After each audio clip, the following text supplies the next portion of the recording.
Hi, and welcome to the 69th in our series on Middle Eastern Islamic history. Today, we're going to finish our discussion of the republics of Egypt and the rules for those of you who may not be familiar. This is not an academic presentation. I'm not accredited in history, religion, philosophy, or any of the topics that we will be discussing today. That said, this is a secular presentation, meaning that I'm going to try and give the presentation from as unbiased a view as possible. But of course, these are difficult topics, so we encourage everybody to be respectful. And that said, I love questions, comments, clarifications. Please put those in the chat. I will read the chat and do respond in real time. If a question is unsuitable for the general presentation, I'll address it in the Q&A afterward. What I like to say is that these presentations are a 101 and a 201, meaning that if you don't know anything, I'll catch you up because you'll be able to grasp the big details. And a 201 meaning that if you know the basics, you'll be able to catch on a lot of the minutia that goes on, and you'll see things that you didn't necessarily know before. There's also going to be a 2-hour hard stop, which means that at 9 p.m. Eastern time, I'm going to stop presenting slides. If there's any slides that are left, those will go into the next week, and we will begin our Q&A period. So you know at the end of 2 hours that you're not going to miss any new material. When I put dates below a person, their years of service for political figures who have a particular office, be it president, prime minister, prince, whatever. And if I put them below a human being, those are the thought leaders, right? That's the individuals who are responsible for this philosophy. But since they don't hold an office, those are their years of life. Now, this, like the other 68 episodes of the Middle Eastern series, will be recorded, and you can watch it later from our YouTube channel. Please subscribe to our YouTube channel, and you can see this and all the other previous episodes and all the episodes from our other series, as Zach was describing. Now, we encourage you, if you want to be part of the Zoom, to please join our meetup, and therefore you can come and see what is going on. And we appreciate PayPal donations because Meetup, Zoom, and YouTube are all premium, and in order to maintain those, it takes a little bit of money. Now, we're going to continue to offer these for free, simply because we believe in the proliferation of information. But if you value what we do, if you value how we've been able to enhance your experience, please consider for a moment. All right. So last time when we were talking, we mentioned that in the 19th century that there was a nahda, there was a renaissance within the Arab world concerning political discourse. And that political discourse broke into two general categories, right? We have the ethno-nationalists, in this case, Arab nationalists, right? Represented on the left-hand side here by Georgi Zaidan. And then we have the Islamic modernists represented on the right-hand side. And now the Islamic modernists were generally the more powerful group in the Egyptian context, but Arab nationalism, of course, has a resurgence in the Gamal Abdel Nasser period. And Islamic modernism, while it does manage to create this sort of union between Islam and science, Islam and progressivism, that doesn't seem to hold by the beginning of the 20th century, when the Ottoman Empire collapses. And there are real questions about whether you can have a modern Islamic government. And so the movement basically divides in two. There are those who argue that you need an Islamic religious government, and the modernism is something that is inconsistent or incoherent or negatively positioned against that. And those are the Islamists, people who believe that you, in order to have a thriving and moral state, the clerics need to be able to create some sort of religious law that will be the governing law of a nation state. On the other side, the secularists, you have those who argue that no, in order to have a modern state, it's in fact religion which is the outdated concept, and religion should be a private observance. It should certainly be a moral influence to people on a personal level, but it shouldn't be part of the state apparatus because it constricts and prevents the imposition or the promotion, let's say, of human rights. And those secularists found their clearest inspiration in sort of a policy that managed to hybridize the the nationalism of the Arab nationalists with the secularism of the Islamic modernist style secularists on the other side. And those were the Pharaonists, those who believed in creating an Egyptian nation. And we're going to see throughout the discussion today that there's a tension between the concept of an Egyptian nationalist, somebody who believes in the ascendance of Egypt, and an Arab nationalist, somebody who believes in the concept of the Arab world. Now, most Muslim Egyptians consider themselves Arabs. As a significant minority of non-Muslim Egyptians also consider themselves Arab. But the concept of Egypt as an Arab country is something that is going to wax and wane as we move through the 20th century. And during the Pharaonist period, there was an intentional push by people like Mustafa Kemal, not to be confused with Turkey's Mustafa Kemal, that Egypt was a country that had existed from the pharaohs to the present, and that was the identity that Egyptians had. Sure, they had brought in a degree of Arab culture. Sure, they spoke the Arabic language as their dominant language. But the actions of Egyptians, their behaviors, the way that they lived on the Nile, the large agricultural part of their country, its incredibly large population, the strength and size of the Coptic Church, all of these particularly Egyptian aspects were the ones that they celebrated. And in many ways, this was a reclamation as well. One of the things that we discussed back around episode 40-something was that during the pre-modern period, a lot of Egyptians believed that the pyramids were built by Muslims because there had been this move during the Islamic period of trying to destroy the relics of the polytheistic periods before. And we can see some extreme versions of that today, like the destruction of the Buddhists of Bamyan in Afghanistan. And so in many ways, Islamic scholars seeking to protect these entities made up myths that they were created by Muslims, and that would prevent the more extremist pushes and pulls at those times from destroying these sites of heritage. And those opinions, intentionally false opinions, became the dominant strain of thought, especially among the uneducated and the lower classes, because their biggest exposure to Islam was through those local organizations, though supported by many of those establishment imams who had falsified the information in the first place in order to save these places.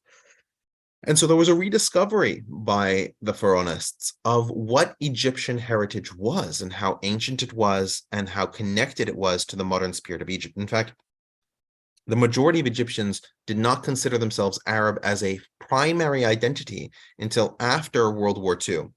And so during the early 20th century, you have a lot of cartoons like the ones you can see here, where Egypt is represented in many ways by the ancient Egyptian pharaohs and the pyramids and other symbols of traditional ancient Egypt, because that's the connection that they were trying to draw, that they were in themselves connected to that traditional history. But as we move after World War II, we see a move by Egyptians, and it occurs for a number of reasons, including the antagonism that existed in Egypt towards the British occupation, and had existed towards the British occupation during the Veiled Protectorate before. We discussed all of this sort of last week.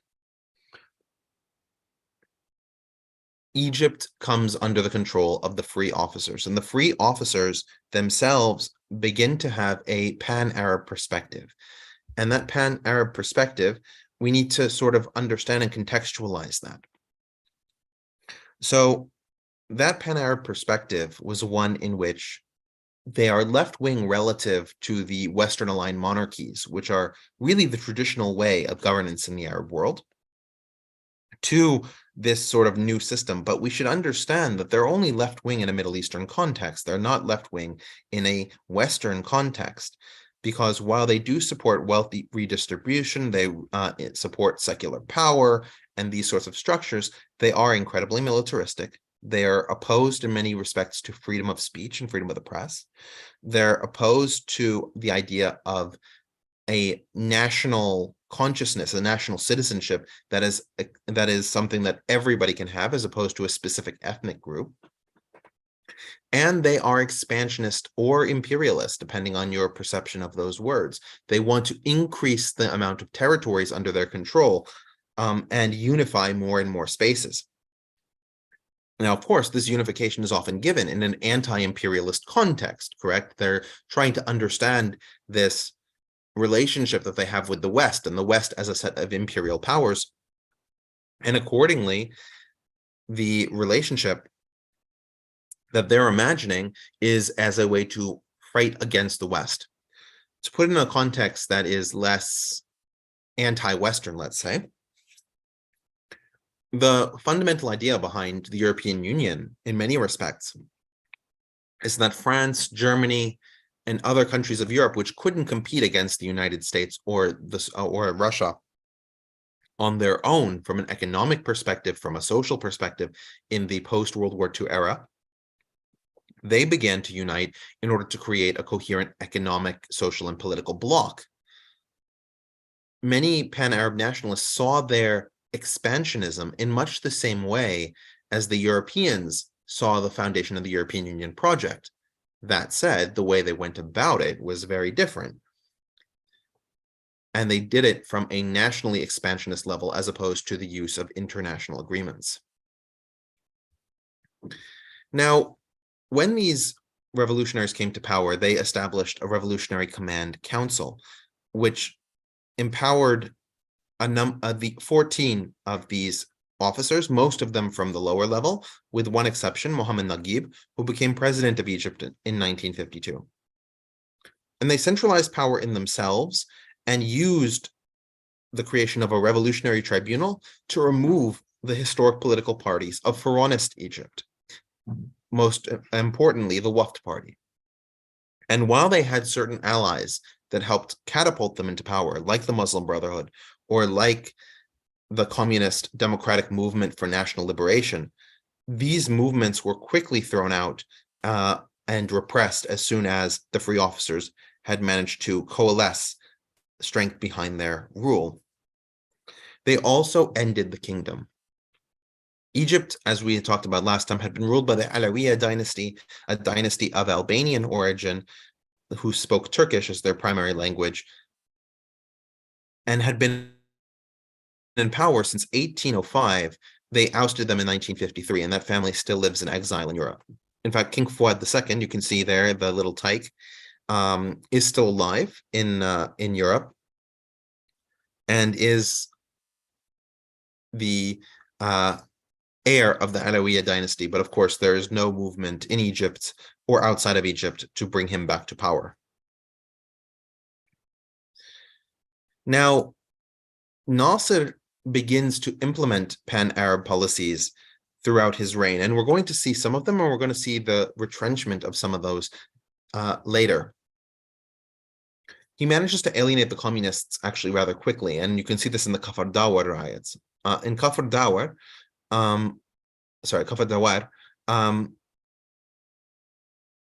you have a workers' strike, and you would think from a leftist perspective, as a left-wing movement, that Nasser and other members of the Revolutionary Council would have been in support of labor unions and labor rights. This is incorrect. They were opposed to them because they saw these labor unions as a different source of power, a different source of authority than that which they had concentrated among themselves in Cairo. And we're going to see this as a general trend in modern Egyptian history, that the rulers like to centralize their power and don't permit other sources of power to exist, at least those that are in the public sphere. There is, of course, one exception to this, which is that Egypt, unlike Turkey, does not have a religious ministry, or didn't have until the last decade. And a religious ministry that could control what happened in the various mosques across the country. Because of this, the mosque often became the safest place for those envisioning a different power structure to come together. And it's why the Muslim Brotherhood, as we're going to talk about later today, was so central in the changes and transformations in Egypt in the 20 teens. Now, after alienating the communists, though, Nasser continued his socialist reforms. Probably his biggest one was the agrarian reform.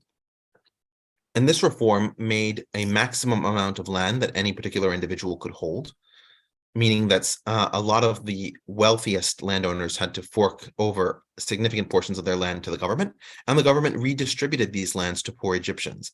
In many ways, this helped the poorest of Egypt. And we have to understand, Egypt is a very different situation than a lot of other Middle Eastern countries, in that it has an extremely large population, and that population is incredibly socially stratified. Now, that social stratification has resulted in, even today, 30% of Egyptians living below the poverty line, and upwards of 50% living on less than $2 or the equivalent a day. So this kind of agrarian reform really affected a significant percentage of Egyptians who saw for the first time the possibility that they may come out of this entrenched system. And to put into clarity how long this social stratification had existed, we have documents from the Mamluk dynasty as early as the 13th and 14th centuries discussing how most Egyptians were effectively serfs on the land. They had no money and they worked under backbreaking conditions. Now, of course, there are questions as to whether that's better than if they had been subject to Mongol pillaging during the same period, which the Mamluks helped avoid. But that should show you that the social stratification that Nasser was seeking to undo with the agrarian reform and with other similar reform bills in terms of education and social integration and all of these other things were long-standing issues for the Egyptian peasantry. And for the first time, because the government at least pretended to care about the rights of the common man, they were being taken care of. And it led incredibly to Nasser's popularity. Another major thing that happened during President Mohammed Naguib's tenure was that Sudan was split from Egypt. If we remember from the time of the Egyptian kings, they were very adamant that Sudan would be part of Egypt. And in fact, they styled themselves as the kings of Egypt and Sudan. But the Republic saw no reason why Sudan should not be independent, especially if individuals like Ismail al-Azhari were going to come to power, who were leaders of pro-Egyptian unification parties.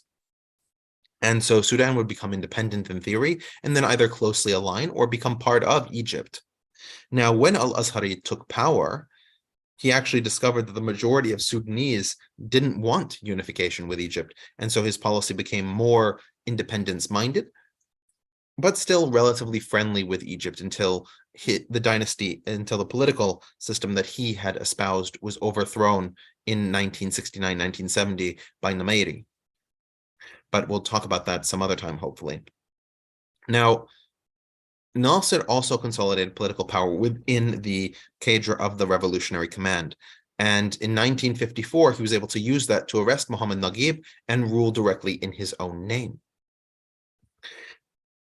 At this same point, the Muslim Brotherhood, which, as I said, was the organization that was able to organize in mosques and therefore resist in many ways the increasing centralization of power in Egypt under the Revolutionary Command, tried to assassinate Gamal Abdel Nasser, and in so doing, perhaps lead to a more Islamist style of governance. This, of course, didn't work, and the perpetrators were arrested. But not only that, the Egyptian government incentivized people to burn down the Muslim Brothers headquarters and to persecute Muslim Brotherhood members, leaving many of them, including the leader of the movement, Saeed Ramadan, to flee to Europe. And in fact, the Muslim Brotherhood's key organizational figures, even though many of them live in Egypt now, had lived in Europe throughout the period of Nasser's leadership. The Muslim Brotherhood should also be understood in the full military sense that it was.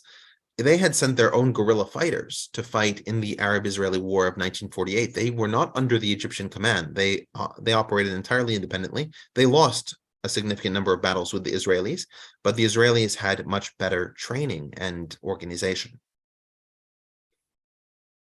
And this really sees the beginning of the State Security Investigation Service. Now, while this entity had existed to a certain degree before, Nasser begins to expand it tremendously, and this expansion has more or less held until the Arab Spring of 2011.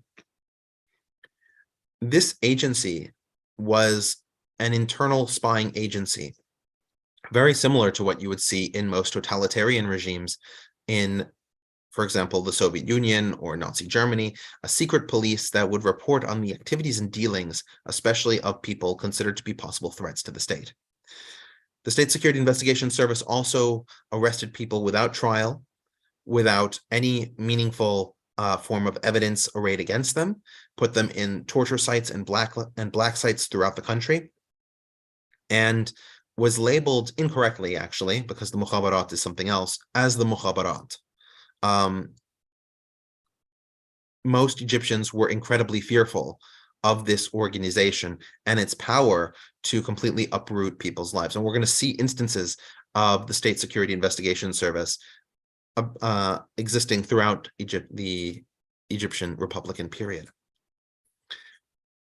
We also have entities that were directly tried. Many of these trials were kangaroo courts, but they were hosted by the Revolutionary Tribunal. And if you look on the left-hand side of the Revolutionary Tribunal, you can actually see Anwar Sadat. This is actually, Anwar Sadat didn't do much in the Revolutionary Command.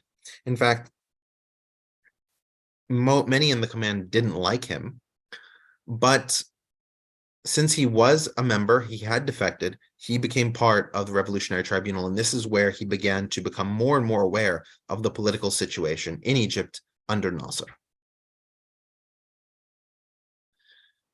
And when Nasser was ruling alone, he became a larger-than-life figure, not only in Egypt, but in the Arab world. And he did this through the use of radio, through the use of anti-imperialist slogans. In particular, he seemed to win key diplomatic victories against the imperialists, which was, of course, an incredibly rousing success for Nasser, because if he had challenged the imperial powers directly, military to military, of course, Egypt would have failed. There's no way that Egypt could have taken on Britain or France. But in this way, in this diplomatic way, he actually was able to. Most importantly, he was able to nationalize the Suez Canal, which undid the shame and humiliation of the British having taken it from Khedive Ismail in 1879. And he was able to, of course, I didn't have it here. He was also able to, of course, defeat the Israelis diplomatically, not militarily. He lost to them militarily, but diplomatically in 1956 with the Suez Crisis. In this case, the Americans prevented the British and the French from even directly fighting, which they had considered doing, and prevented the Israelis from holding on to the Sinai Peninsula. In both of these cases, it seemed like there was a predestination in this case, that Nasser was almost like a prophet leading the Arab people towards a new future. This combined with the social reforms that we talked about, things like the agrarian reform, things like educational reforms, made Nasser intensely popular among the Egyptian population and resulted in the Pan-Arab movement not only affecting Egyptians, but affecting other countries within the wider Middle Eastern sphere, like Iraq, which had its own revolution in 1958, like Lebanon, which had a succession crisis also in 1958, like Jordan, which had their own Black September revolution in 1970. Not all these revolutions were necessarily successful, or Libya, which had its own revolution in 1969 against against the Senussid kings. Not all these were successful, but the prevalence of these movements, and I've only just scratched the surface with how many of them there were, should show just how impressive Nasser was in the Arab consciousness. And it wasn't just through these sort of political moves that Egyptian culture became more and more pronounced. We've talked about before Kulthum and other Egyptian musical artists whose music was listened to all throughout the Arab world. Many of them, including Kulthum herself, were avid supporters of Nasser and supporters of the wider Arab integration movement, especially since with the radio and with television becoming increasingly common as we move into the late 60s, early 70s, these musical celebrities, especially from Egypt, were able to add Arab nationalist messages to their songs, able to inculcate a larger sense of common identity through common interaction on their media, and able to create a sense of belonging in a new Arab space that all of these countries could participate in through the Arabic language. Egypt also has a literary renaissance during this period. Naguib Mahfouz is one person who is famous for it, but there are a number of other Egyptian writers who come to the forefront in what's generally seen as a neglected art in the Arab world, which is literature. They write incredible stories about the dislocations that and emotional difficulties of imperialism and its effect on people. They wrote about the change in life that socialism could or should represent. They wrote about the failures of government and bureaucracy, and they contextualized this through the use of individual characters, individual personages that average people could relate to, because they were going through the same struggles as these personages. But by far, the most effective form of media that Egypt produced was the movie. Cairo became the center of both television series and larger scale movies throughout the 1940s until the 1970s. And these movies became part and parcel of Arab memories throughout this period. In fact, they are so popular in many respects that Israelis watch them with subtitles, which should give you the idea of how culturally powerful these movies are in terms of attracting appeal and interest. In particular, they put together probably the most famous movie of the period, which is Al-Qahira fil Layl, or Cairo at Night. And you can see this is actually the promotion poster for it. It was released in 1963. And the movie features three different female celebrities who wish to celebrities in waiting, let's say, who wish to learn from a single major celebrity how it is that she is able to garner as much love and affection as she does. And they run through the studios where all of Arab television is being filmed in Cairo. Imagine it. You can almost imagine it as a movie version of 30 Rock.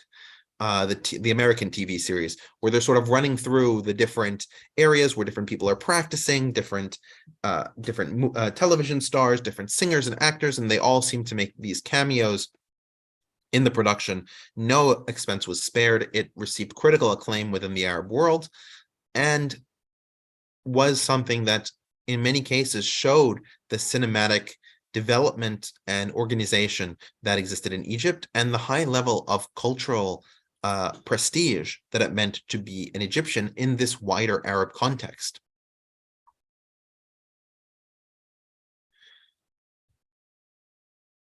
We also talked about how Nasser, in the beginning of his rule, wanted to be part of the non-aligned party. He didn't want to be beholden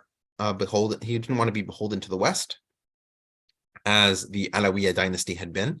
And at the same time, he did not want to be beholden to the Soviet Union. However, as the West increasingly seemed to align with the state of Israel and align with a number of traditional adversaries in the region, like Turkey, Nasser became closer and closer to the Soviet Union. And this really was epitomized by his relationship with Khrushchev when Nasser wanted to build his Aswan High Dam.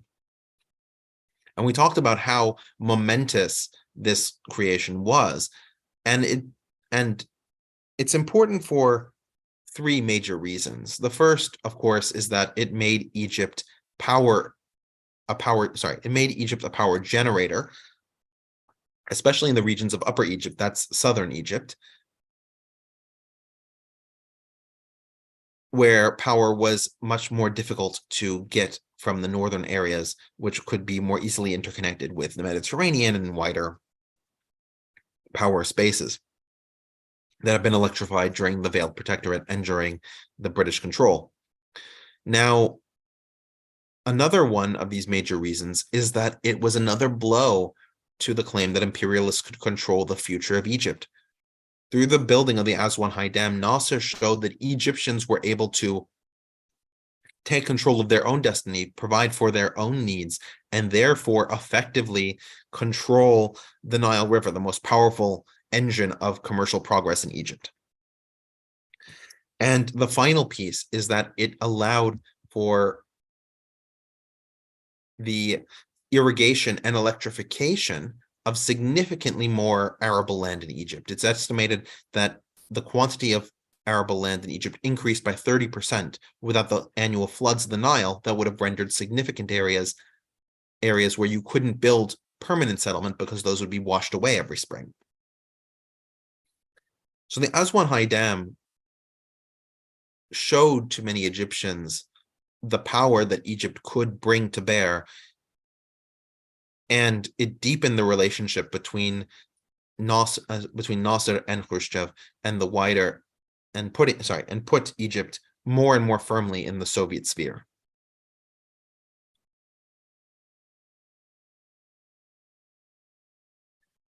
We talked about Nasser's expansion to other areas, and this, as we talked about, was his attempt to expand into Syria. And the problem with his expansion into Syria, and you can see it collapsed in 1961, was the same problem that Nasser had experienced in Egypt with the labor unions and the other political parties and the Muslim Brotherhood. As soon as he tried to center political power within his own person, there were objections from the political elites in Syria. In many cases, Syria had been led and run by wealthy landowning elites, and these elites were disinterested in a socialist program that would ostracize them.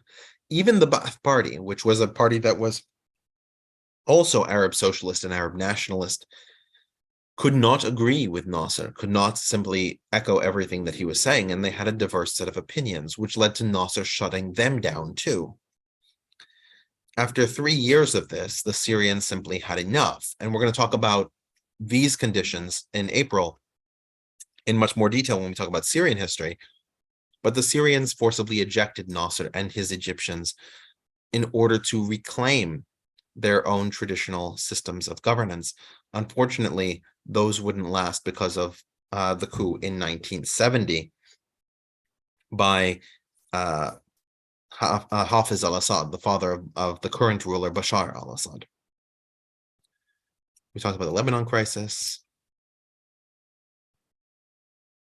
Probably the biggest issue for Nasser, and really one of the drains in his expansionary view of Pan-Arabism, was when he decided to intervene in the North Yemen civil war. Now, Yemen, as we talked about in episode 52, was split between the northern part and the southern part. The southern part was a British colonial territory, and the British would finally leave in the 1960s. This does not concern that entity. The northern entity was controlled by the Mutawakkil kings of Zaydi Shiite Islam, and these kings had a period where a number of military generals rose up against them, trying to form a republic. So Muhammad al-Badr was crown prince of the kingdom of North Yemen, and As-Salal was one of these military generals. And so Nasser decides to intervene in this war in support of Salal, hoping to turn North Yemen into an Arab republic in his Arab socialist view. In many ways, you can almost think of it as the domino theory of communism, where if one falls, another one will fall, in reverse. Whereas I'm going to push all the dominoes over so they fall. And this was exactly his case. And he sent thousands upon thousands of Egyptians to North Yemen to intervene in this civil war. On the flip side, the Saudis wanted to maintain Yemen as a traditional monarchy because that was the one that they had good relations with. And it was one that they considered to be intensely more stable, both for themselves, because there were Nasserists in Saudi Arabia, and in Yemen, in order to maintain relations. And so the two sides began to finance their own leaders, the Egyptians financing the Republicans and the Saudis financing the royalists. The war was interminable in the sense that it required a significant amount of Egyptian manpower. It required numerous sacrifices. In fact, 1/4 of the Egyptian military was simply stationed in Yemen by the end of the war. And in many ways, Egypt's attention in Yemen can be seen as directly responsible for their loss against the State of Israel in 1967, because so many of their elite forces and elite commanders were in Yemen, bogged down in this war. The North Yemen War has been considered by many military historians to be Egypt's Vietnam, for the size of the conflict, its lack of direct import to Egypt, and more importantly, how much of a military and social drain it was on the population. Now, in 1966, Said al-Qutb, who was one of the attempted assassins in 1954 against Nasser, was tried and hanged. He was first tried in 54. He was released after a lot of begging and pleading from different parties internationally, and he was rearrested, subject to a kangaroo court in 1964, and then executed by hanging in 1966. And the reason I want to focus on him for a second is that, and this is something that we talked about more in depth in episode 63, he's really the first person to put into clear and incoherent language a modern form of Islamic theocracy, the idea of Islamawiyya, or Islamism. And in his view, there is an understanding that there should be no division between the Islamic religious sphere and the Islamic political sphere. If we look at, for example, his view on government, as we can see from the second quote here, is that the Sharia or Islamic law forms a complete system. And by system, he means governmental system. He means a organization of society. In fact, we're going to see this word system to refer to the Egyptian government during the Arab Spring of 2011. And if Islam is a complete system, then these secular systems that try to add or to detract from it are not acceptable, are not permitted. In fact, he goes further, and that, as you can see from the first quote, he's primarily discussing how where there is a divine system and law, and alongside it there are human systems and laws, referring to secular institutions and governments, then the matter is fundamentally different. And the divine law has the right to remove the barriers and free people from the enslavement to human beings. This is the fundamental call of the Islamists, and it will be one that we'll see in various different countries. In Egypt, it doesn't manifest effectively for the most part, but in other countries it does. And this idea that the secular state, one created with human laws and human institutions, is inherently weaker and inferior to the Islamist state, subject to the Sharia, is one that creates almost an Islamic exceptionalism, creates this sort of can do no wrong attitude among Islamists in terms of overthrowing secular systems.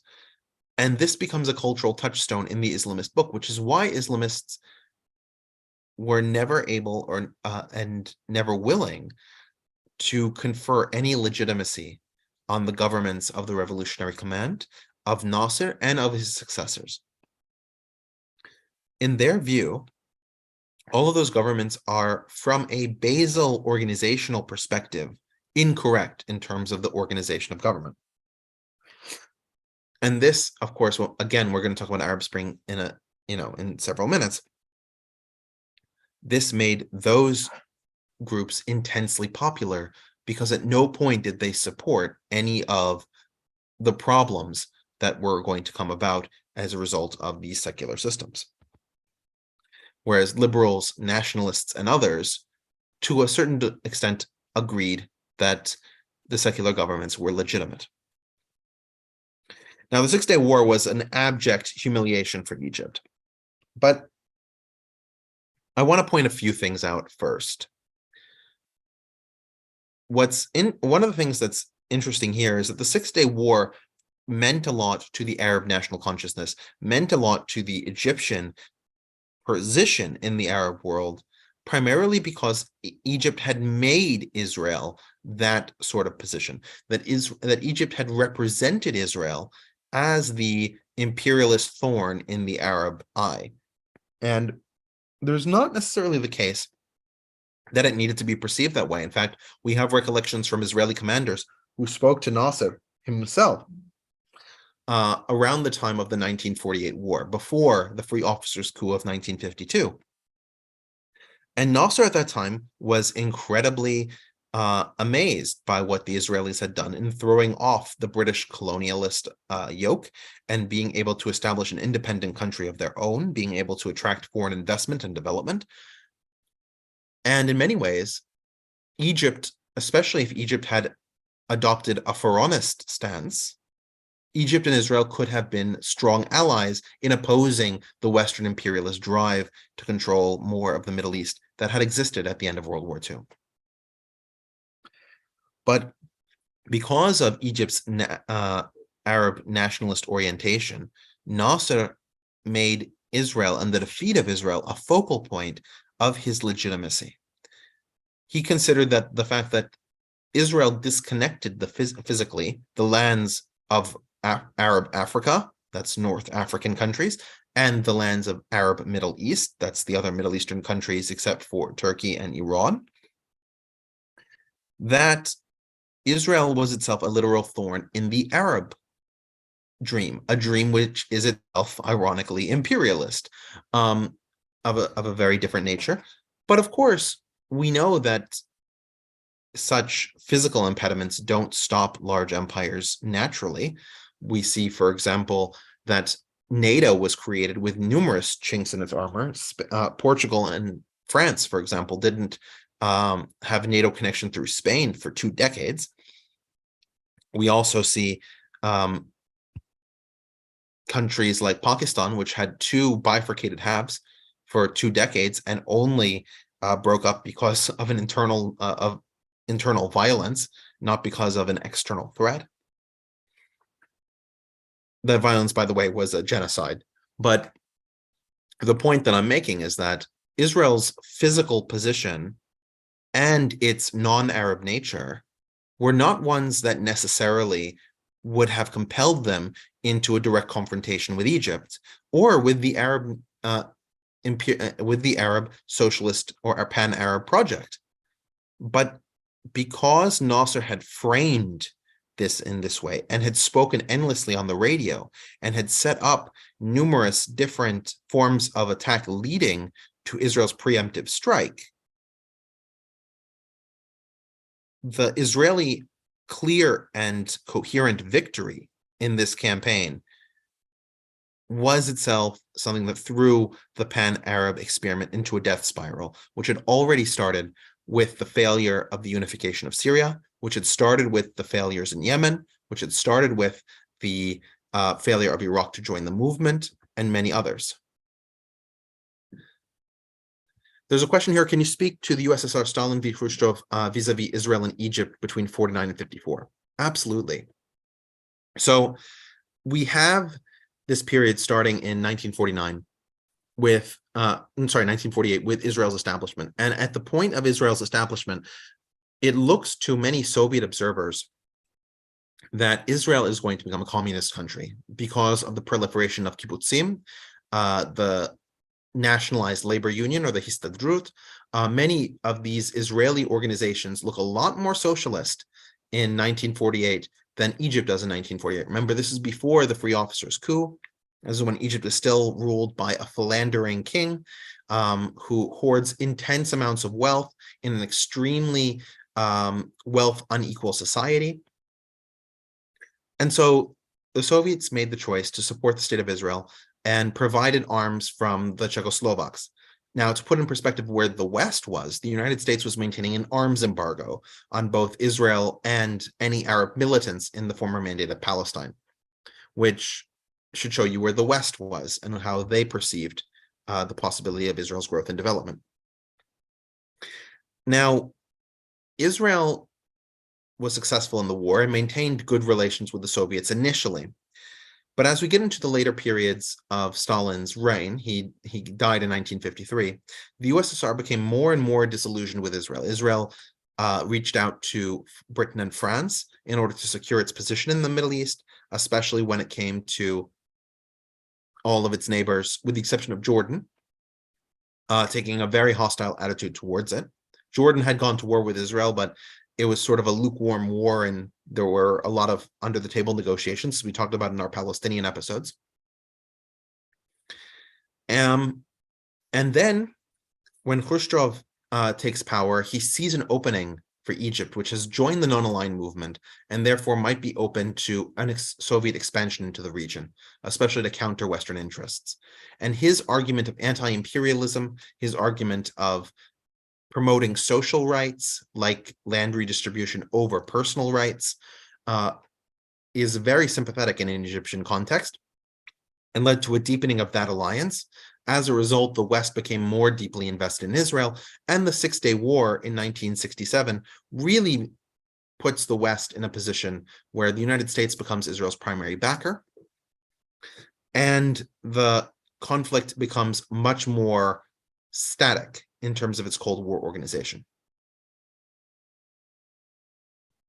Now, as a result of the Six-Day War, Egypt and the other belligerents meet in Khartoum in Sudan and issue the resolution of 1967, which is often called the Three No's, that they would not pursue peace with Israel, even though UN Security Council 242 gave conditions for peace, that they would not recognize Israel, which was part of the conditions of peace, and that they would not negotiate with Israel, which means which would preclude the possibility of recognition, because recognition would come naturally through negotiations.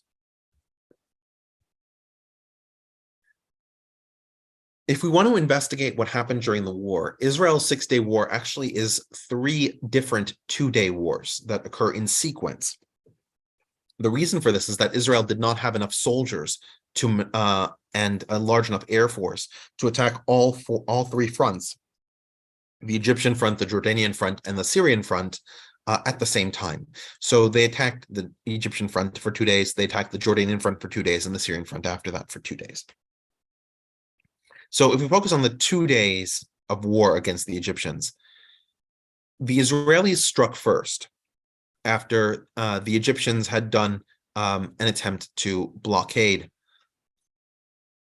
the southern ports of Israel. And that blockade was specifically because Israel got most of its oil from Iran. At this point, Iran was ruled by a king, and that king was favorable to the West, and so that made him ideologically aligned, if not in a true alliance, with Israel. And so Israel knew, starting with that Egyptian-led blockade, that it would have to strike soon, or it could risk running out of petroleum during the war. And so that's what they did.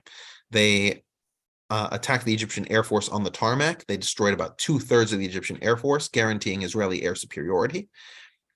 And once they had air superiority, they began to move across the Sinai Desert. Now, one of the things that people often forget about deserts is they aren't actually like long beaches where it's just sand everywhere. There are rocky outcroppings. There are areas where the sand is too thin to support a tank. There are areas that are very mountainous and hard to cross. And as you can see from the topographical picture, the Sinai Desert actually has significant mountains that run through it. And the Israelis had taken careful note of the passages that would be crossable by tank and which ones were not. And so they were able to navigate through the Sinai effectively. The Egyptian commanders who were in charge of the tank corps here gave the worst orders possible to their units, which were retreat in any direction that seems good to you. I'm paraphrasing, but that's effectively what those commands were. And so, as you can see from the Macaulay Culkin impersonation, that was basically how that came across on the radio. And so you have tank commanders in Egypt who don't know the lay of the land versus the Israelis who ironically do in foreign territory. And those tank commanders end up being subject to napalm, which Israeli fighters are dropping now that the Israelis have air superiority, and they are subject to running their tanks into ditches, getting them caught on mountains, falling into traps. It is one of the worst modern tank retreats around the world. And no matter how much lipstick could be placed on this, there was really no way to conceal how massive of a defeat it was. Which is why Nasser refused to move forward and negotiate. In fact, he wanted to continue to militarily try to force Israel to leave. And he deepened his alliance with the Soviets in order to achieve that. In particular, you have this situation where Israel controls the east bank of the Suez Canal and the Egyptians control the west bank of the Suez Canal. And the Soviets begin launching missiles from the Egyptian-held west bank into the Israeli-held east bank, sinking and the Soviets work with Egyptians to sink Israeli ships in the vicinity of the canal. And you have direct Soviet intervention in this context. And we have what's called the War of Attrition, which sort of is this light war in the sense that a few people would die every day. But it's not enough people to assert a reasonable casus belli. And so you have these skirmishes where thousands of Israelis die and thousands of Egyptians die over the course of 3 years. But since it's not concentrated, you have no real declaration of war, no true mobilization. You just have these sniping attacks that occur on a day-to-day basis. In fact, Israel actually loses more soldiers as a result of this war of attrition than it did in the Six-Day War.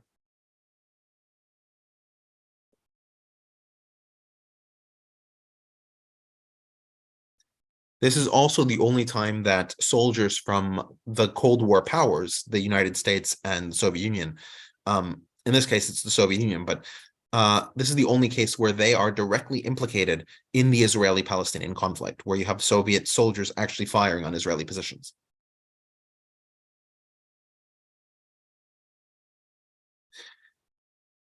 Despite Nasser's failure in subduing Israel, he still had a significant amount of political clout as being a uniter in the Pan-Arab context. And accordingly, he tried his hand at intervening in the Lebanese brewing sets of situations. Now, if we remember from our Palestinian discussions, the Palestinians in Lebanon were becoming increasingly independence-oriented, especially as Black September was starting in Jordan. It hadn't started yet, but there was clearly a lot of Palestinian agitation in Jordan, and they were becoming more militant, and so the Palestinians in Lebanon were doing the same. There was a question about whether those Palestinians should have their own governing apparatus, how effective that should be, how Palestinian areas would be organized. It was certain that they could not become Lebanese citizens because of the demographic issues in Lebanon. We discussed that in episode 66 or 67 when we talked about the Palestinians in Lebanon. But where Egypt steps in is that it invited the Lebanese and the Palestinian leader Yasser Arafat to Cairo in 1969 to negotiate what the relationship would be between the state of Lebanon and the Palestinian quasi-militant organizations that were operating, especially in southern Lebanon, where mostly Palestinians lived. And what they came up with was the Cairo Accord of 1969, where effectively the Palestinians would have their own state within a state, their own sort of police powers, their own legal organization. And of course, this would be one of the first blocks that would permit Lebanon to begin its civil war in 1975. We're going to discuss a lot more about the Lebanese civil war, hopefully in May. And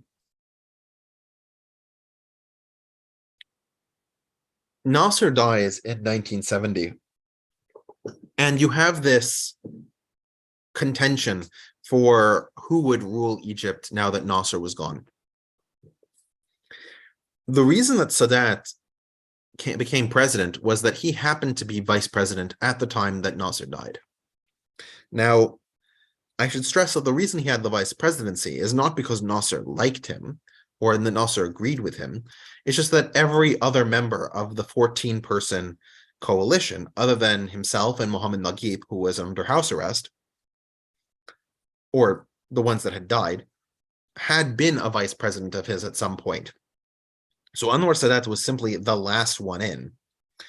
And because of that, he got lucky to be the first one out. Now, there were coalitions that were assembled from the other members of the 14 in the Revolutionary Command to try and remove Sadat, because Sadat's perspective was fundamentally different from the rest of theirs.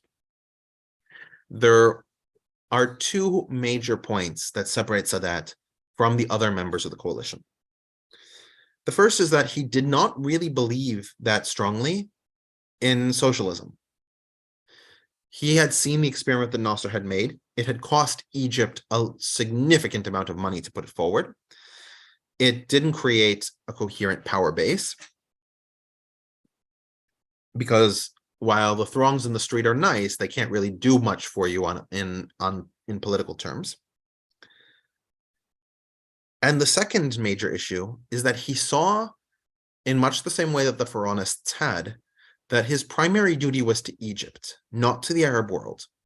And so he was also rather antagonistic towards the Pan-Arab piece of Nasser's tenure, which represented a huge break in policy between him and Nasser and the other members of the Revolutionary Command.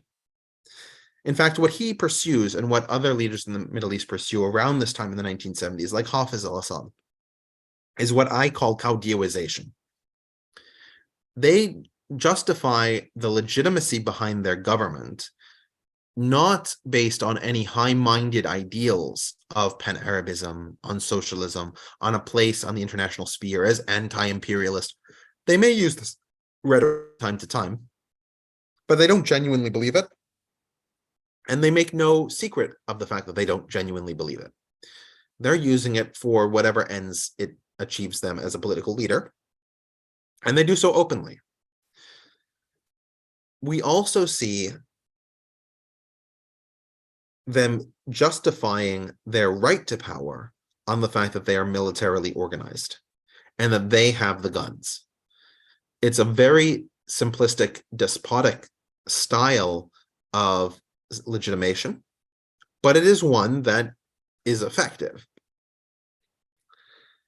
And like the other members of the Revolutionary Command, Sadat is also vehemently opposed to Islamism. He sees Islamism in much the same way he sees Pan-Arabism, which is to say, something that focuses the attentions of Egyptians outside of Egypt, involving them in wars with Israel, with Yemen, involving them in revolts in Mosul in Iraq, and it is entirely unnecessary and a waste of Egyptian resources. In the same way, the Islamists have even a further reach. They have a goal of a worldwide caliphate. And so that's a misdirection of Egyptian perspectives. It shouldn't be surprising that his anti-Islamist stance results in many Islamist Egyptians continuing to flee Egypt and because of Egypt's large population, these Islamists are disproportionately represented in many of the terrorist organizations that we've seen today that are internationalist in approach. Think of Al-Qaeda. A significant percentage of the 19 hijackers on September the 11th were Egyptian. When we look at countries that tend to be very anti-Islamist in organization, their Islamists tend to be more extreme, and they tend to have an outsized influence because they're outside of their countries of origin.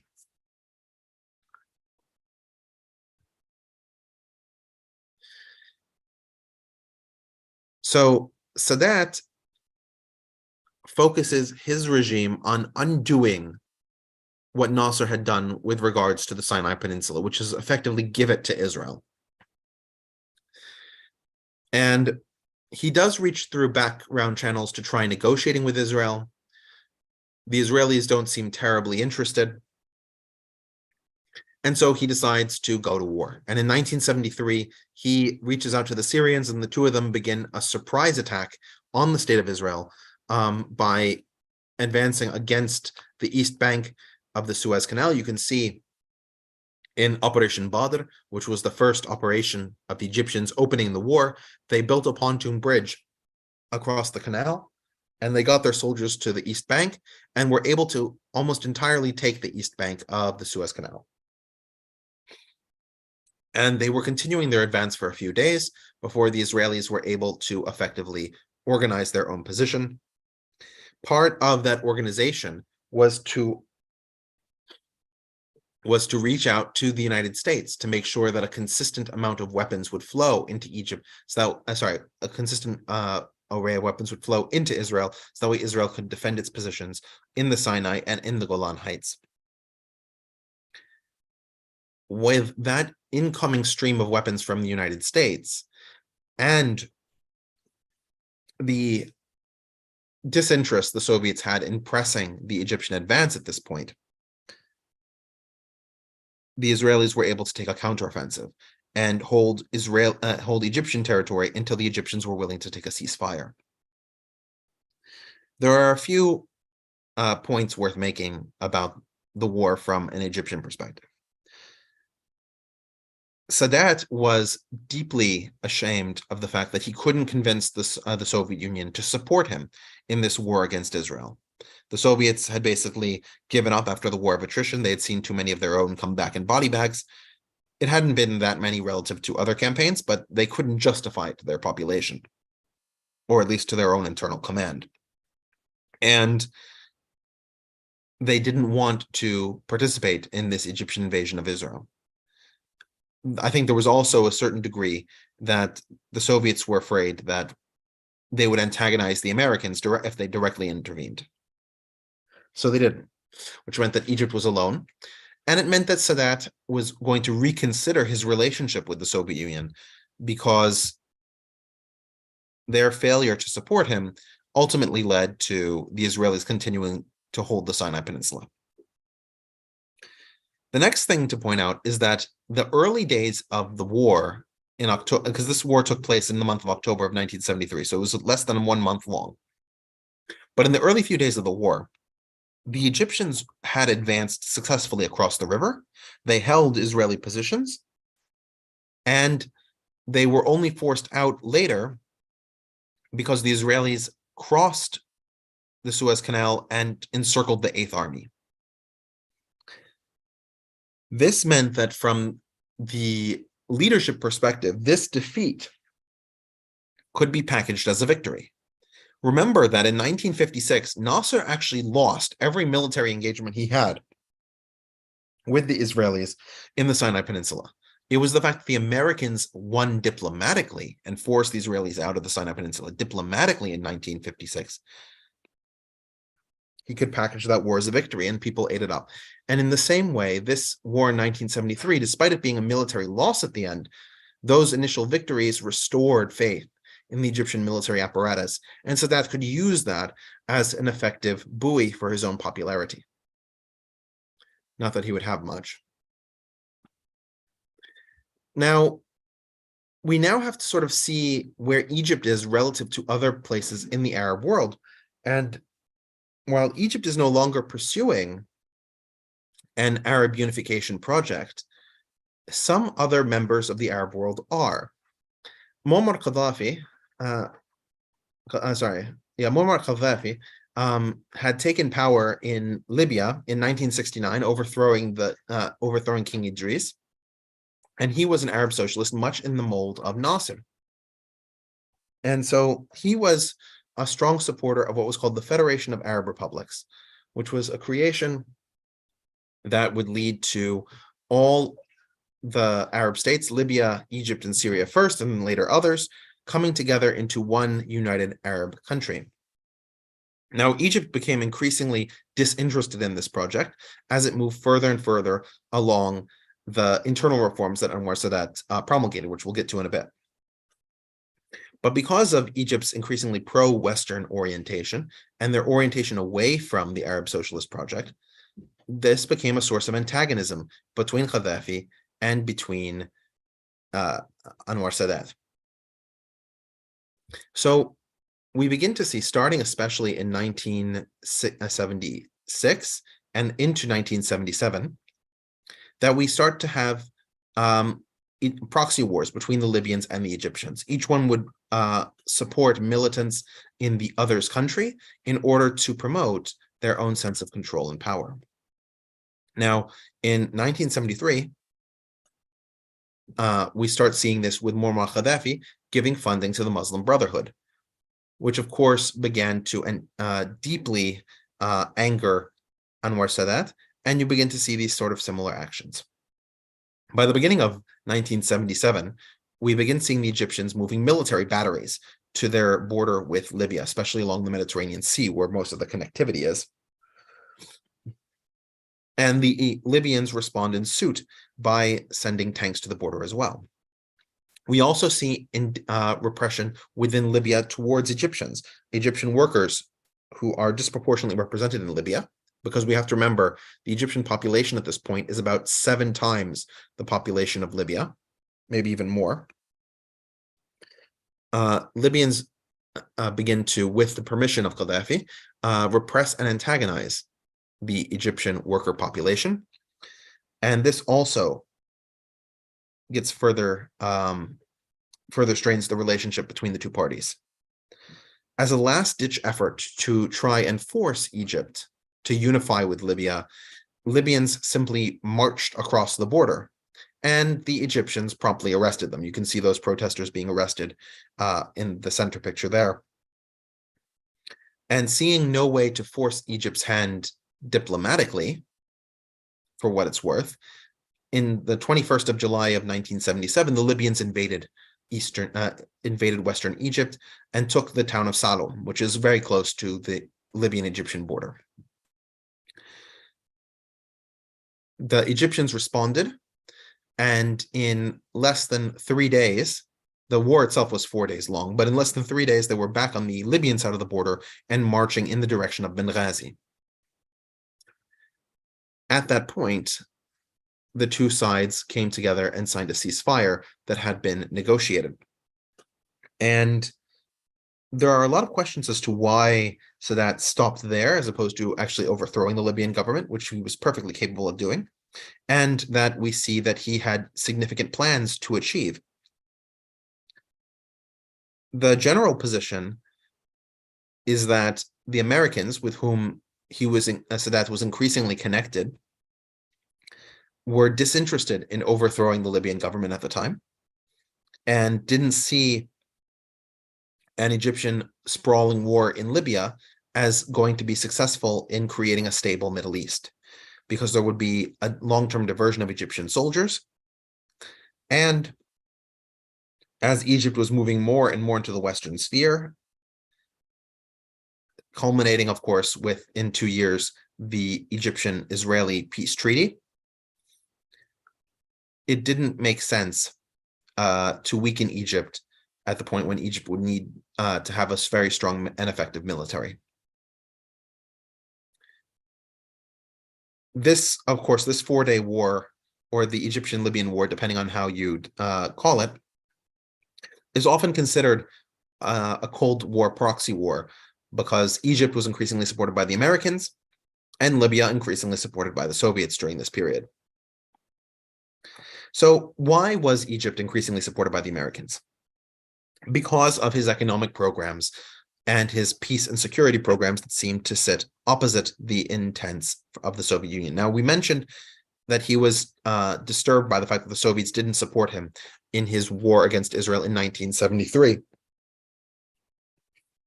And that became symptomatic of the larger economic policies that he was pursuing. Sadat realized that because he had very limited power in the Revolutionary Command, that he would need to create a new set of allies and supporters. And so he defaulted back to Egypt's traditional power structure of having incredibly powerful elites, and those elites would be able to concentrate wealth and therefore support him in turn for him continuing to support their increased wealth. And so you begin to see a number of entities becoming privatized, and those privatizations leading to cronyism from a number of leading wealthy industrialists within Egypt. We also see an opening of the economy to permit foreigners to more effectively invest in the country, but those investments ultimately are not very effective in promoting the Egyptian economy because the Egyptian economy doesn't have key safeguards and returns on and demonstrations of return on investment that would be attractive to foreign investors. That said, the move towards capitalism resulted in a number of Egyptians who had been somehow enfranchised by Nasser. They'd received their 20 acres and a mule. Well, in their case, it wasn't 40 acres, but their 40 acres and a mule were increasingly losing out, especially as Sadat began to have ideological tests for membership in a number of different bureaucracies and businesses, ideological tests that would begin to cause doubt to accrue to individuals who were more aligned with the Arab socialist movement. As Nasser abandons more and more of Arab socialism, he begins to see more eye to eye with the United States. Part of that involves promoting his wife, Jahan Sadat, and her reforms towards women's rights in Egypt. Women begin to become more able to own property in their own name, more able to get divorces and get child custody in cases of divorce, and other key domestic rights that Egyptian women had long lacked. But the biggest part, of course, of his rapprochement with the United States is his increasing willingness to discuss terms with the Israelis. And so in November of 1977, a few months after the war with Libya, he gives a speech in the Egyptian parliament and says that he's going to confront the Israelis on their abuses and talk to them about their problems. And he gets a raucous applause from all in attendance. And then he flies to Israel to actually do that. And the Egyptian public says, oh, not like that. But in Israel, he is seen as a celebrity, and he is welcomed by the Israeli government, even though his speech in the Knesset, given the Israeli parliament, given in Arabic, tells the Israelis that he is opposed to the way that they have continued to occupy the territories of the West Bank and Gaza, that a Palestinian state should be created in those territories, including East Jerusalem as its capital. And then on those grounds, a relationship can be possibly formed between Egypt and Israel. And the Israelis see this as a very positive sign. Now, we also need to talk about one of the fundamental aspects of Egyptian life because of its massive political impact, and that's aish, or bread. Now, the term aish is particular to Egypt. Most other Arab countries call bread khubz, or some variety thereof. Aish means life. And it's a testament to how central bread is to the Egyptian diet and to the Egyptian perception of what it means to be an Egyptian. So if we remember from ancient times, Egypt was a breadbasket. And for example, the Romans conquered Egypt pretty much so that way they could feed their legions loaves of bread coming from Egypt. And so that should give you a sense of how dominant wheat is as an Egyptian crop. But production of wheat couldn't keep up with two major situations going on in Egypt. The first one was that, as we talked about during the Infitah, the opening, when Egypt began to become more cronyistic, concentrate more wealth and more of its upper class individuals, those individuals, because of the export mechanisms, were trying to use those lands for cash crops, things like cotton, as opposed to wheat. And so the production of wheat on the land actually decreased. But the bigger issue is that the population of Egypt was growing astronomically. Now, in the year 1900, the population of Egypt was 10 million people. Today, it's closer to 110 million people. And you can see how quickly that population was growing, especially in the 1970s and 1980s. That meant that the quantity of bread that Egypt was producing was insufficient to match what the people could use. To compound this issue, during World War II, because of strain on supplies, the Egyptian government had begun a subsidy program that allowed the poor to purchase wheat at a discounted price, and a number of other staples began to be included on those subsidies. And you can see actually a modern version of that subsidies card in the lower right-hand side. Now, these subsidies allowed for individuals to purchase quantities of wheat at a reduced price, and this is critical because the quantity of bread that people consume, relatively speaking, is also astronomical. You can see, for example, that Egyptians consume over 250 pounds per year, which puts them in the 10 highest consumers of bread products in the world. So when Sadat announced that he was going to cut the subsidies, minimize them, minimize the number of people that it would affect, there were riots throughout the country. Not protests, riots. 80 people died in military confrontations with the police. Over 500 were injured. There were significant amounts of property damage, including burnt cars, as you can see in this picture from the bread riot. And Egypt has routinely had bread riots ever since this point, when the cost of maintaining the subsidy has just become so difficult. And many analysts expect that not only, and those riots occurred most prominently in 1977, 1984, 2011, which coincides quite nicely with Arab Spring, and we're going to talk about that, 2017, and there are many analysts who suggest that it will probably also happen this year in Egypt because a significant amount of grain that Egypt imports comes from either Russia or Ukraine. And as you can imagine, not a lot of imports are coming to Egypt from those countries. And to the extent that imports are coming from Ukraine in particular, it's corn. Because Ukrainians know that they only have a certain number of ships and tonnage that they're allowed to move through the Black Sea ports as a result of their agreements with the Russians during the war. And in terms of yield and in terms of wealth generation, corn delivers a much better return on investment for the amount of space that it takes and the amount of growing that it requires than wheat does. And so unless Egyptians are willing to work with tacos and tortillas, they're going to have to find another way to cut the price of bread down if they want to avoid a riot.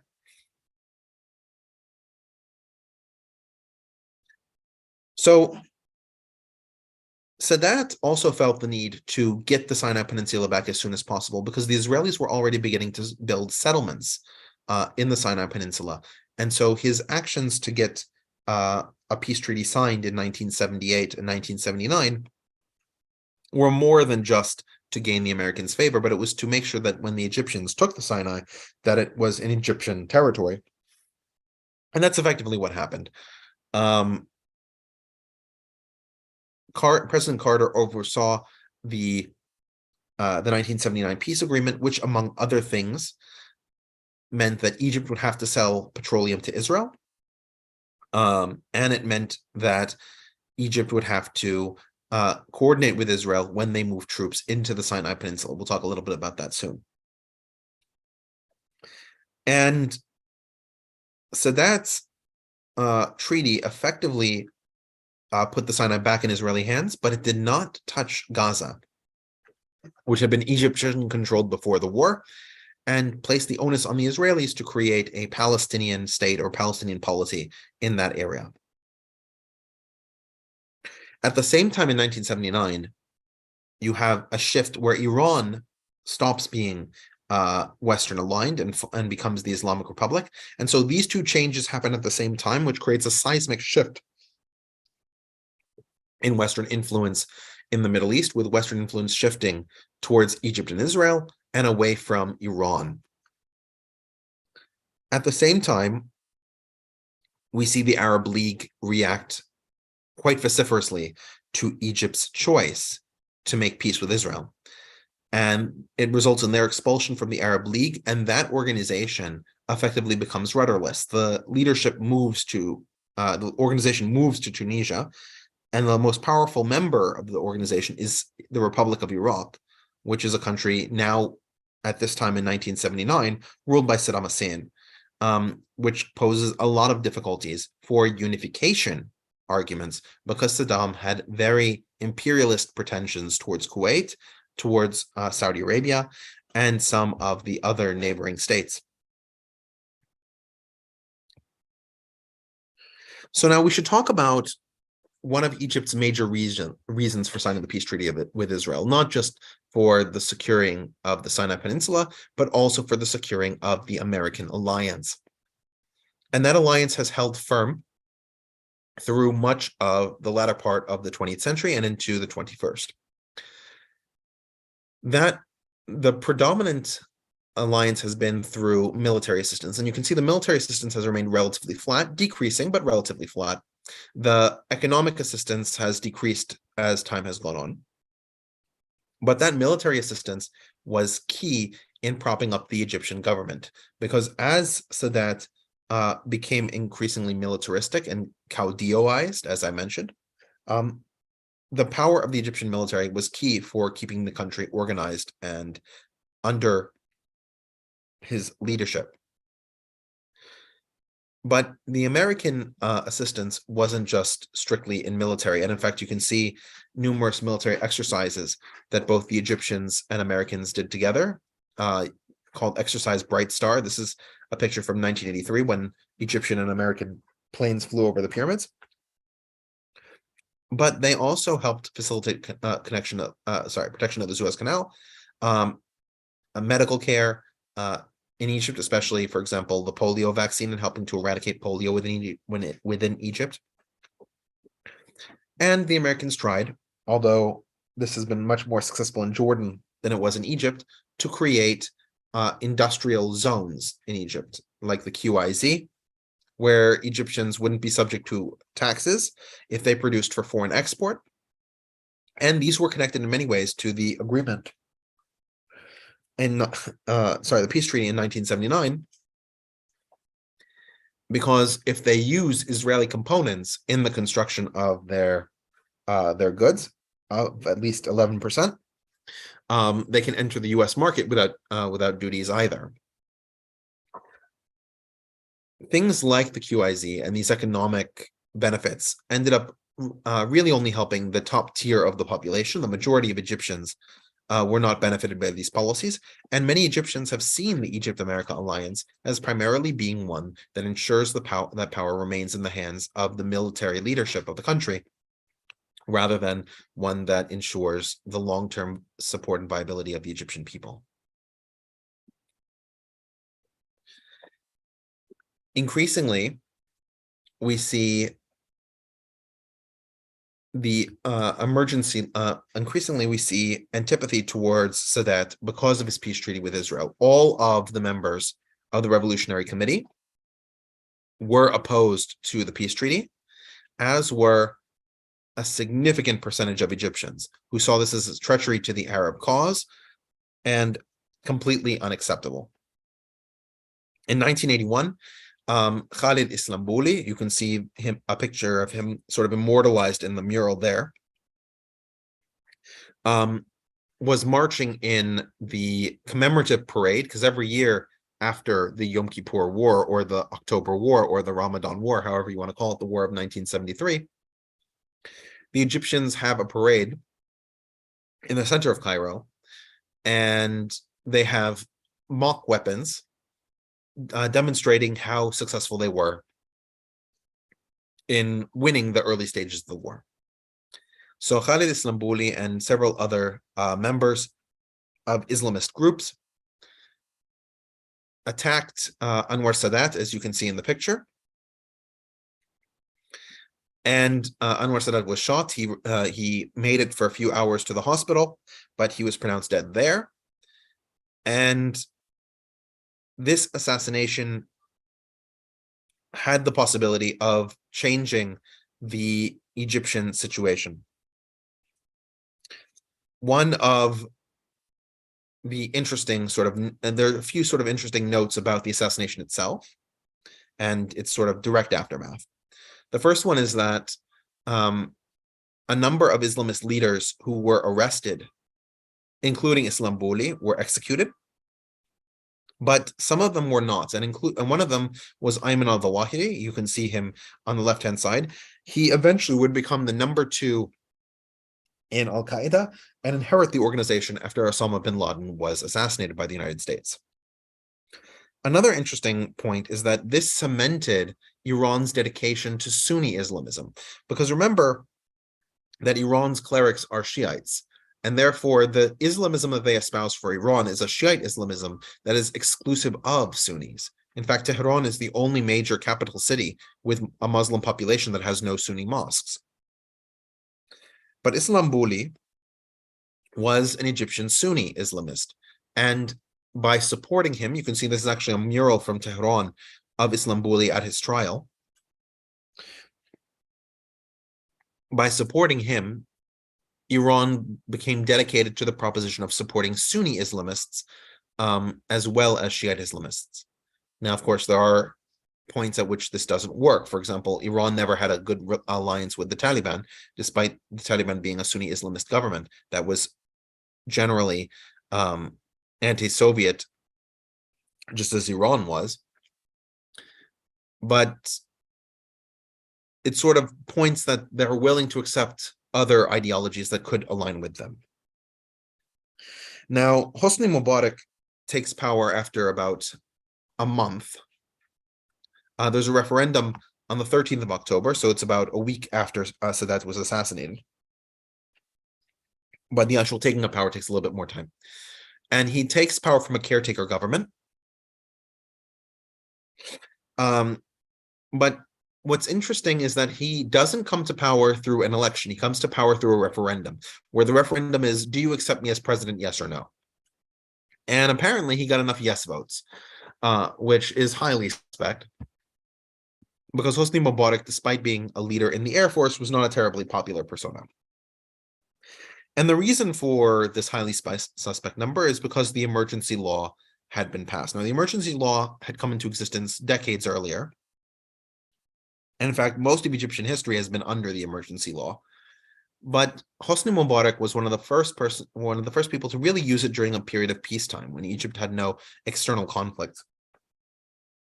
And in fact, he used it through the entirety of his reign of over 29 years. And the emergency law does a lot of things. It bans candidates and parties. It allows people to be imprisoned without trial. It's estimated that over the course of Hosni Mubarak's government from 1981 until 2011, 17,000 people were imprisoned without trial. As we talked about earlier with the state security services, there were hidden detention facilities. He began to use this in order to avoid allowing people who were university educated or connected to certain mosques or connected to certain newspapers and journalists come to power in Egypt in order to secure his reigns of power. And he would often arrest individuals from the media in order to preserve a certain image of the country. In fact, Mubarak's situation became more closed than the situation under Sadat had been previously and under Nasser. And so you begin seeing a lot of Egyptians leaving, both because the economy was going to stagnate and because the political situation was becoming increasingly difficult. And as we pointed out, the population of Egypt was growing tremendously. So you begin to see Egyptians first leaving during the Nasser period, who were relatively skilled as part of Nasser's embassy to the rest of the world, trying to promote Arabism, and therefore they are able to demonstrate Egypt as a burgeoning power.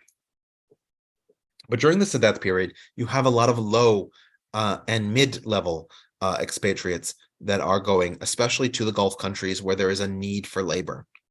And in fact, because of this, Egypt in the 1980s creates a minister for Egyptian expatriates to deal with how many Egyptians live outside of the country. And you can see that 31% of them go to Saudi Arabia, and another 15% or so are going to other Gulf countries like Qatar, like Kuwait, like United Arab Emirates, like Oman, and so on.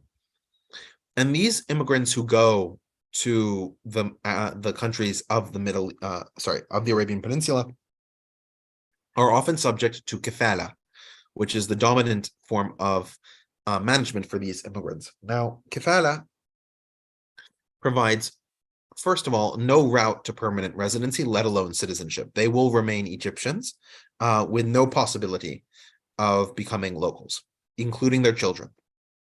As we discussed during the Palestinian episodes, one of the things to remember about the Middle East is that every Middle Eastern country, I can't think of one that isn't, but if there is, somebody let me know, is jus sanguinis, meaning that you're only going to get citizenship if you're born to individuals who have that citizenship. You do not get citizenship from being born in a certain place. So even if they have kids in these countries, those kids will be Egyptian, not Saudi, not Omani, not Emirati, or whatever.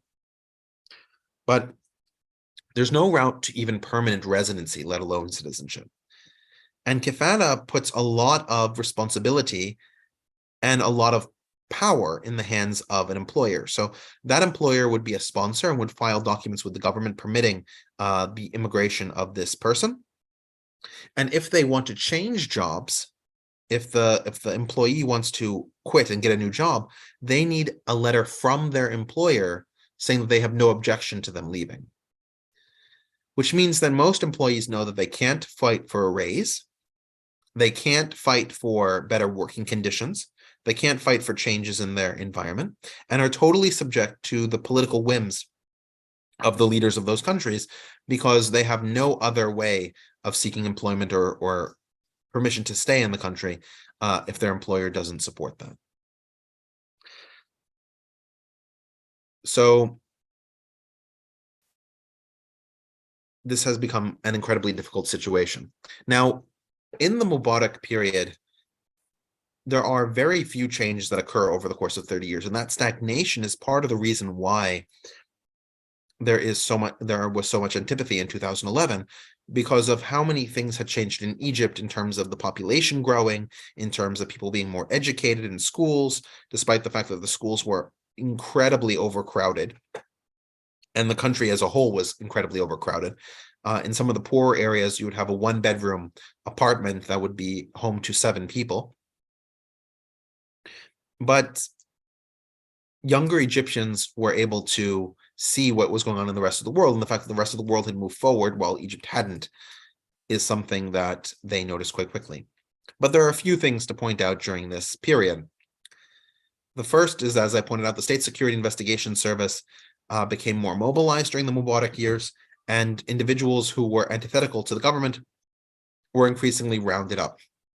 In fact, when Arab Spring occurred and the State Security Investigation Services was overthrown, for want of a better term, its documents were released, and many Egyptians actually went there to see if they had been spied upon and the degree to which they had been spied upon. And even though they had expected to find a lot, what they found was astounding in terms of its detail, its quantity, and how much it violated their sense of privacy and personal dignity. We also see during this period the rise of Islamist violence within the context of opposing the secular government. Probably the most famous attack by the Islamists, and certainly the one that got the most international coverage, was the Luxor massacre of November 1997. And in that massacre, over 58 people, almost all foreign tourists, British, Japanese, and a number of other nationalities, were killed by Al-Gamal al-Islamiyya, which led to a large false narrative campaign coming out of the Islamist side that they were not responsible, that it was the Egyptian government, that somebody else did it. But this thoroughly discredited the idea of using violence in Islamism in Egypt in order to take back power, because of how violent, because of how negatively the public had reacted to this. And finally, we should talk a little bit about the Egyptian-Israeli relationship under Hosni Mubarak. So Mubarak agreed that the peace treaty with Israel should stand, but there were a lot of clauses in that peace treaty that would facilitate the warming of relations between the two countries. Things like university exchanges, things like business exchanges, long-term collaboration. All of these were ignored by Mubarak. Mubarak only saw the Israeli relationship as helpful in negotiating a situation for the Palestinians. And you can see, for example, the Cairo summit picture from 1993 that I have posted here, where Mubarak helps introduce Israeli Prime Minister Yitzhak Rabin to Yasser Arafat and get them better acquainted. Ultimately, this was in the context, of course, of the 1993 agreement between Arafat and Rabin, called the Oslo Accords. And Mubarak increasingly downplayed his connection to Israel for one primary purpose, and that was to end Egypt's expulsion from the Arab League. And by 1989, he had managed to get Egypt back in the good graces of other Arab states, and he had tried to form alliances and other sorts of regional organizations in order to counter the previous negativity that had arisen because of Sadat's creation of peace with Egypt. Nevertheless, he did maintain the treaty, and he maintained the larger stipulations of the agreement, which is to say he continued to sell oil to Israel, and he continued to negotiate with Israel concerning the presence of soldiers in the Sinai, which we're going to talk about in a second.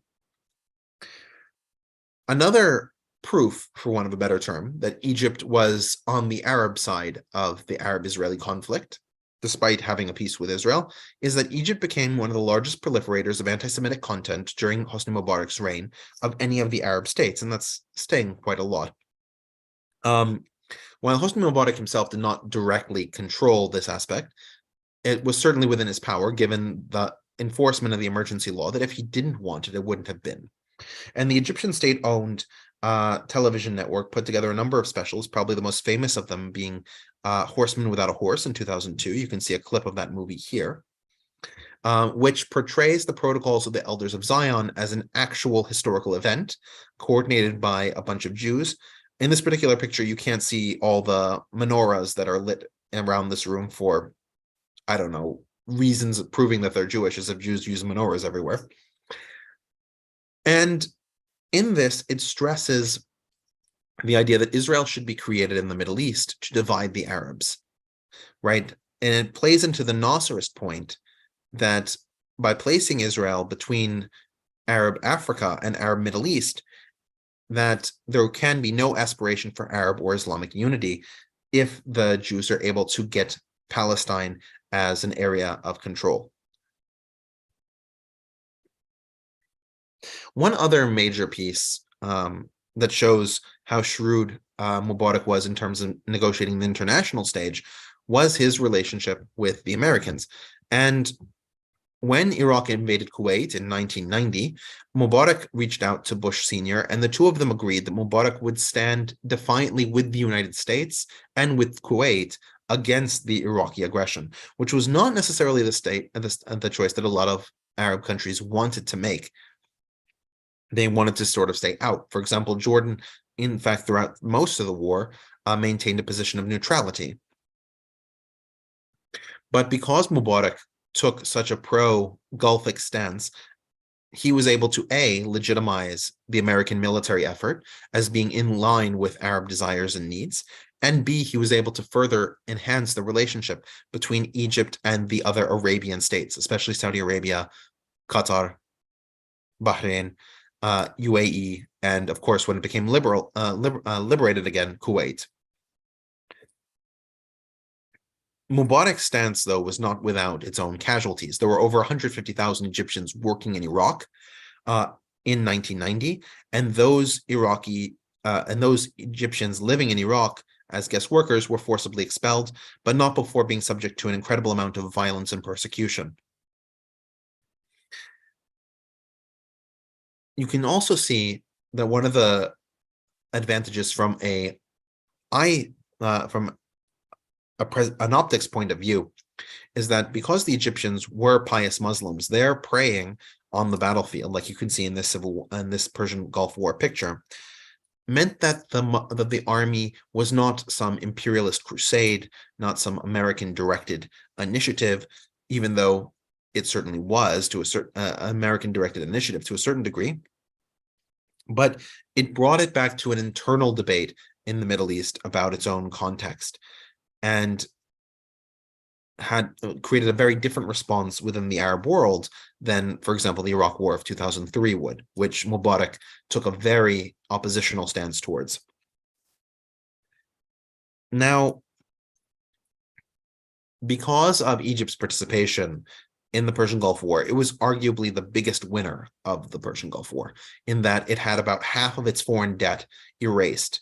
There are different estimates as to how big that was, depending on how you calculate it, but it's anywhere between $14 billion and $25 billion owed to not only the United States, not only to the Arabian countries, but also to European countries, which saw Egypt's contribution as being incredibly helpful. So all three of these began to erase large swaths of Egyptian debt and effectively allow Mubarak to consolidate more funds in the government and make Egypt more investable in the future.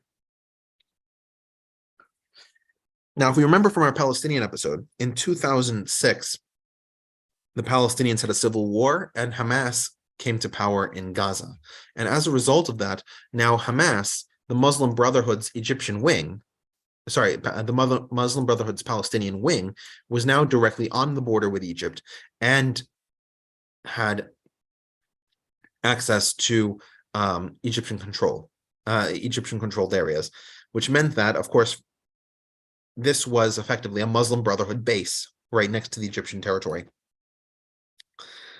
Egyptian generals jokingly called this territory Hamastan, and it was Egyptian security policy to enforce the Israeli-led blockade of Gaza, specifically to prevent the Muslim Brotherhood from becoming more and more prevalent in the Sinai Peninsula, where the border crossing at Rafah directly links these two territories. Now, just like how the border between Gaza and Israel is permeated by a number of different smuggling tunnels, there are many smuggling tunnels also along the Egyptian Gaza frontier, and even worse, from the perception of the Egyptian government, there are significant numbers of Sinai Bedouin who are hostile to the Egyptian government, who are willing to work with the Muslim Brotherhood to facilitate this kind of smuggling. Whereas they have less Israeli help from Israelis when they tunnel into the Israeli side. They generally use these tunnels for attacks more than for supplying. Now, this came to a head especially in the 2010s, when a number of these Sinai Bedouin became aligned with Islamic State and one of its franchise branches in the Sinai Peninsula called Wilaya Sinai, or the Sinai State, or the Sinai government. Egypt had to deploy significant military forces, especially when they Islamic Statified, but even before and after. In order to do that, though, they needed to work with Israeli generals. And so collaboration with Israeli generals, which is generally off the record for Egyptian reasons, namely that they don't want the appearance of looking to be like an Israeli stooge, have worked to try and allow Egyptian forces to move about the Sinai and to crush Islamic State, even though the numbers of soldiers that would be necessary are far in excess of what Egypt is permitted under the 1979 peace accord at Camp David. Egyptian generals generally speaking, have monitored the Rafah crossing in accordance with Israeli wishes on the blockade of Gaza itself, and Israel has generally given Egypt impunity to deal with the Sinai Bedouin and other Islamic State forces that may arise in the Sinai Peninsula. But it's worth pointing out a little bit about what Arab Spring was and why Egypt was so profoundly affected. So Arab Spring was motivated originally in Tunisia by the self-immolation of Mohamed Bouazizi, and he burnt himself alive because for the umpteenth time, his food stall was confiscated for being illegal. This was the only way Bouazizi knew how to make a living. This was the only job he had open to him, and he was making very little money from it anyway. But the consistent repression of the Tunisian government preventing him from being able to make money, that lack of economic freedom was what catapulted him to self-immolate. And that created a reaction among the Tunisian population, which led to wide-scale protests and then the abdication of Tunisian President Zine El Abidine Ben Ali. His abdication made the Arab Spring, at least momentarily in Tunisia, and we're going to discuss it more when we talk about Tunisia eventually, but made Tunisia a test case for, oh, citizens actually can exercise an incredible amount of political power to overthrow rulers that don't guarantee an economic future for their population. Nowhere could that be felt more acutely than Egypt. And the people were galvanized with the slogan, "Ash-sha'ab yurid asqat al-nizam," or the people want to bring down the system. Again, we see this word system referring to the governing structure, the organizational framework of Egypt, where a few wealthy individuals have a significant amount of power, a significant degree of cronyism that makes America look egalitarian from an economic perspective. And so starting on the 25th of January, all the groups across the Egyptian political spectrum, with a few notable outliers like the Coptic Church, told their people on Facebook and other means of social media to meet in Tahrir Square. And 25th of January was chosen specifically because there was an annual holiday commemorating the police and their contribution to society on that day. So they thought it would be ironic. In particular, we see individuals like Asma Mahfouz, who you can see on the right-hand side, who are young. Egypt's population is very young from a demographic perspective. And these individuals, like Asma, created well-circulated Facebook and Twitter posts in 2011 in order to promote the idea of this meeting, and it spread like wildfire over the platform, which Egypt had incredible difficulty controlling. The only lever that they really had that they had was just disable the internet entirely. And so they tried to do that, but the message did spread. And from 25th of January until the 11th of February, 18 days, the protesters kept growing in Tahrir Square. There were violent interactions between the protesters and the police. We know of thousands of protesters being detained as well, and several hundreds of protesters being killed. At the same time that these protests were going on, there was also a riot that was beginning because of bread, and 3 people died in specifically the bread riots. But the bread riots underscore how much of an economic motivation there was for the Arab Spring, both in Tunisia and in Egypt. The issue was not so much that there weren't free and fair elections, although there were individuals like Mona al-Tahawi especially, who's an Egyptian-American activist, and they promoted the democracy as the primary issue. But when Egyptians wanted democracy, they wanted a new regime. They wanted a regime that catered to their economic aspirations more than they did their political aspirations. And the confluence of the rising bread costs with this protest should not be understated. I also wanted to bring up Mona al-Tahawi because she represents several different groups. When she was in Tahrir Square, she was subject to abduction by the Egyptian police, where she claims that she was tortured before the American embassy intervened to get her back to the United States.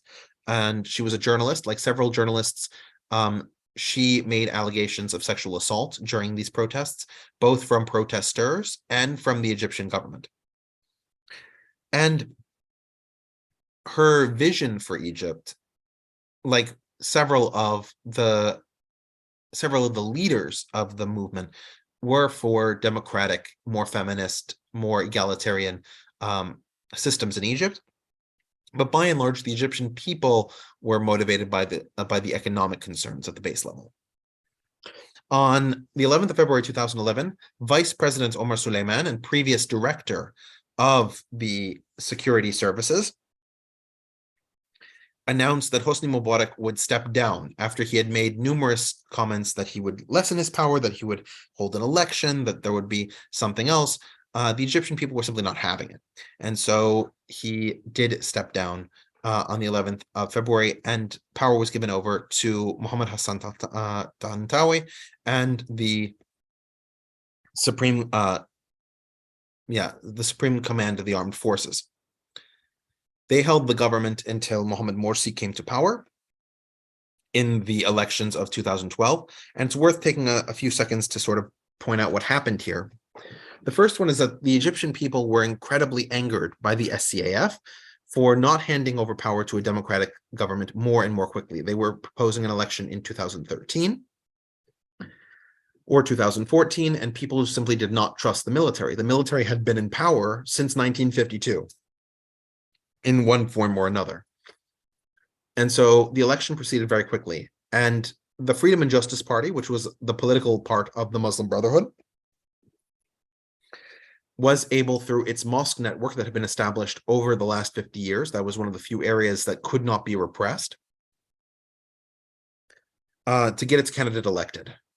Now, you can see in the first round of elections that only a quarter of the population actually wanted Mohammed Morsi to become president if they had a different choice. But when the election came down to the final choices between Ahmed Shafiq, who was a leader within Mubarak's government, and Morsi, a lot of people voted Morsi simply because he wasn't part of the previous system. But Morsi's government was bogged down in several different issues. Number one, he spent a lot of time debating whether or not there should be a tax on alcohol in a country whose primary wealth generation is from foreign-based tourism from Europeans. He was mocked incessantly over the internet for this, and not really dealing with the serious economic and social problems that catapulted the revolution in the first place. That, combined with his attempts to marginalize other members of the government, led to massive protests starting in June of 2013. And you can see the size of the protests from that picture on the right-hand side, all of those people cramming again into Tahrir Square to promote him stepping down, which the military did by forcing a coup d'etat in the 3rd of July of 2013. Now, Mohammed Morsi was unique in that he respected the position of continuing the peace treaty with Israel so long as it permitted him to negotiate on behalf of the Palestinians, similar to how Mubarak had seen it. And in 2012, while he was in power, there was a war between the Israelis and the Gazan Authority, and he served as the primary negotiator for the ceasefires between the two sides. When he was overthrown in 2013, you had Sisi coming to power, who was an Egyptian general. And when he took power explicitly because the country was in disarray. And then he began to hold elections. And he held elections under the most repressive system Egypt has ever seen, even more repressive than that of Hosni Mubarak. Significantly more people were arrested. Dissidents were kicked out of the country. Probably the most famous of these is Bassem Youssef, who was the host. He's often called the Jon Stewart of Egypt, and he hosts Al-Barnameg, or the program, where he would continually satirize even Mohammed Morsi. But that level of free speech was unacceptable to Sisi, and these individuals and dissidents were removed or they fled.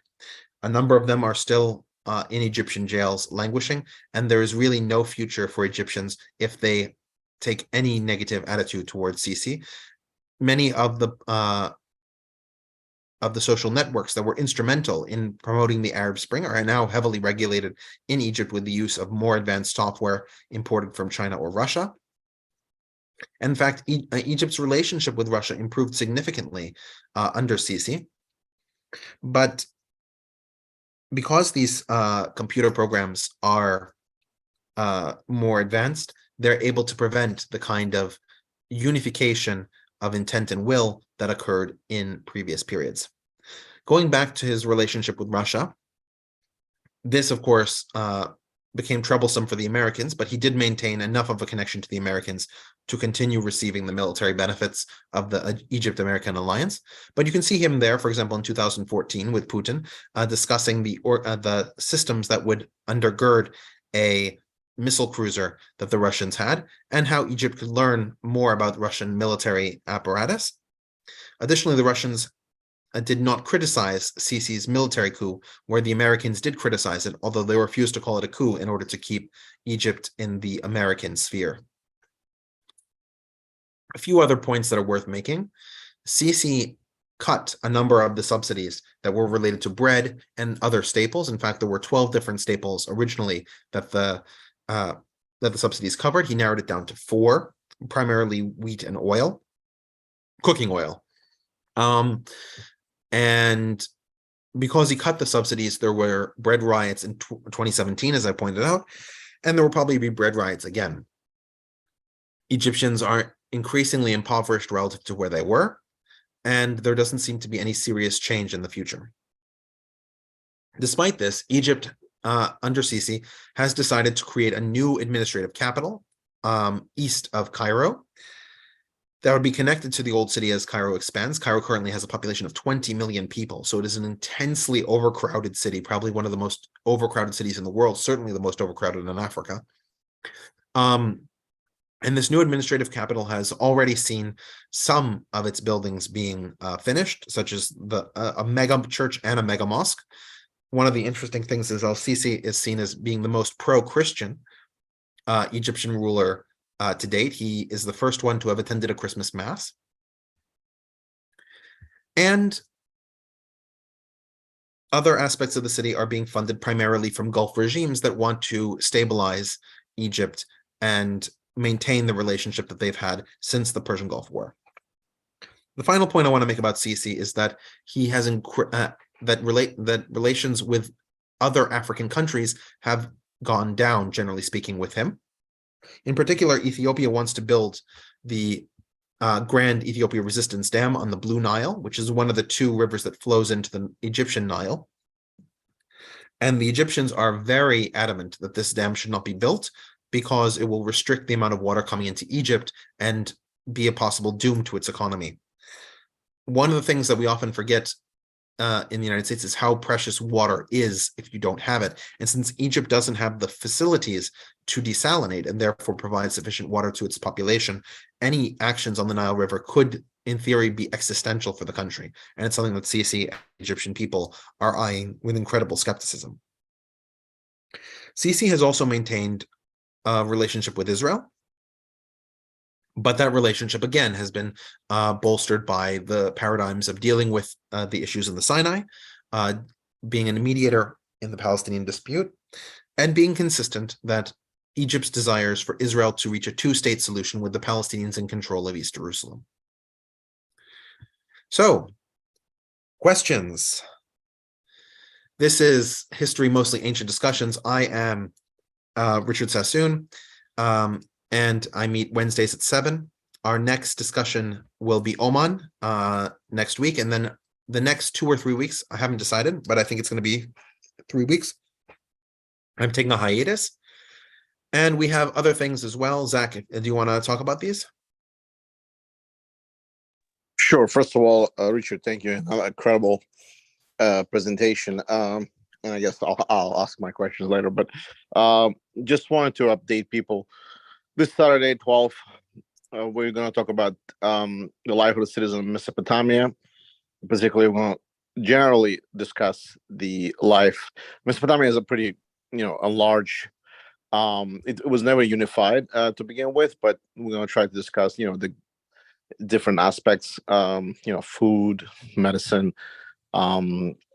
gods, law, if possible, and we're going to talk about particularly about one citizen, or Utu, whose tablets, 40 tablets to be exact, was discovered in city Lavash, which is one of the earliest cities, one of the early dynasties in Mesopotamia.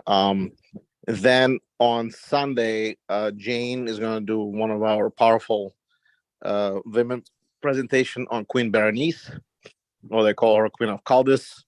And it's about she was particularly related to the Agrippa that is being Greek Egypt. So please join us. She had done about 7 or 8 presentations, so it's a series. So, and we just jump from one to another. We go to medieval time, we go to ancient time, whatever. And then on the April 7th, we're gonna have John Maloney present the secrets of Aramaic language. As we know, Aramaic language had been part of in development of Bible, and so we're going to dive in a little bit of detail of how it was used. Was it the lingua franca and stuff like that, and particularly who used it? Jews, and other ethnicities, and so begin. In May, we're going to talk about. I'm trying to get somebody. His name is John. He had done a presentation on Teutonic Knights. He's going to do the Knight Order, and then we're going to see if he's going to talk about Hospitaliers or Templars, and he does follow it with a presentation on arms and armor. He's actually reincarnator, and he flies all over the world and does reincarnation. So that's upcoming presentations, but we'll have more obviously, and then Richard Obamas next week, and then obviously people are going to take off a couple of days because of the different religious holidays, so do really appreciate Richard. So I have a question. Wait. Before we do that, so I'm going to do Oman next week, and then in April, when I come back, probably around April 19th or April 26th, I'm going to do Syria and Lebanon over the next few weeks at that point. We're also going to talk about the Russo-Ukrainian war when that war gets hot again. Right now, that war is sort of in a holding period where Bakhmut is sort of this meat grinder where there's really no action. It's just sort of repetitive disaster. So when that heats up again, Aaron and I will do a presentation on the Russo-Ukrainian war. And then we get to the questions. So Zach, tell me a little bit about your question. Oh, sorry. Before I move on, and I'm also working on Jason Pang work with Richard and Aaron in regard to presentation on Taiwan, and particularly it will probably that morph into possibility of Chinese intervention, stuff like that. So we'll figure that date out. Should be coming soon. What was the question? So so you were just mentioning Sisi, particularly letting the other, well, in this case, it's Coptic Christians, right? We have 10 million or 8 to 10 million Coptic Christian living in. How does the situation changed from Mubarak to Morsi to Sisi of Coptic Christians, and had many of them left? What was particularly the larger minority? Probably one of the largest minority in all of Arabic countries. So the Copts are the largest minority in the Arab world, just by numbers within the country that they sit, right? So Copts, as you point out, are somewhere between 8 and 15 million Egyptians. A significant portion of them have left. And I think it's a really great question that you asked, because under Mubarak, there was a lot of systemic oppression against the Copts in terms of how, again, systemic oppression. So we're talking about governmental based forms of discrimination. Probably the most famous of these is that it was practically impossible to renovate or to build a new church. You need presidential approval in order to do that, whereas to build a mosque was actually easier than building a house in terms of getting approvals. So that's one example. You also had personal examples. You had Egyptians themselves that would go and attack Copts. Now, these attacks were few and far between, and Copts are generally well accepted within Egyptian society. That said, that general situation doesn't necessarily apply to all the people. And so you have these kinds of hate crimes that proliferated under Mubarak. When Morsi came to power, there was much more agitation against the Coptic population from a directed perspective. So the government turned a blind eye in many cases, or actively supported militants going into churches and shooting up Christians. Probably the most famous event took place at St. Mark's, which is the Coptic cathedral, for want of a better term. Well, it is a cathedral, but it's a cathedral of the Coptic Church. And dozens of Christians were killed. Many others fled. You also had, during the early Sisi years, abductions of Christians, like the famous 21 Egyptians, most of whom were Christian, who were abducted to Libya and then executed in Libya. You had similar types of attacks. And so many Copts felt that their time in Egypt wasn't really going to last. And so a lot of them fled. And so this was what precipitated, in many ways, Sisi's reaching out to the Copts to demonstrate to them that he saw them as part of Egypt and that he would protect them. Because of the tenuous position that Copts hold in Egypt, in